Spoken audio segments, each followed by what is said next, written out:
I used to stand alone by the cloakroom door. In the morning before school, and again when the lunch bell rang and the others ran out to the field, I walked to the same spot and rested my head on the sharp crags of stucco. An outcrop of shadow protected the wall from the autumn heat. With folded hands, I stood in the shade, gazing at the backwoods and waiting out the day. I took up my station at the rear of the school after Claire's parents moved downtown, leaving me friendless in the neighborhood. I sometimes ran into her at the store or on the boulevard, but as our mothers chatted, our scant talk revealed that our common ground had been only literal, the adjoining area between our yards. The new neighbors were old and seemed to wear housecoats all day, and so, at school, I became the girl by the door, Odile who stands by herself, never spoken to, and seldom spoken of. Staring at nothing, with eyes like carved wood, as motionless as an effigy. Before the bell called everyone in, I liked to slip inside the classroom a minute early. 6 empty rows faced an immaculate blackboard.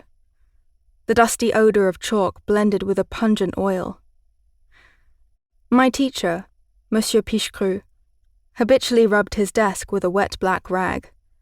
When I was younger, the oily smell had made my nostrils curl. Then the bell would ring, the cloakroom door would open behind me, and the room would rush with noise.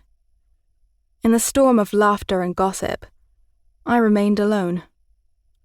But when Pichecru strode in with his books and his switch, everybody hushed.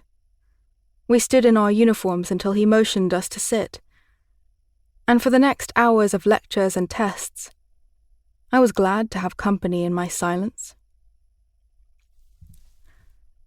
That fall, I was 16, and the course of my life was ready to be determined.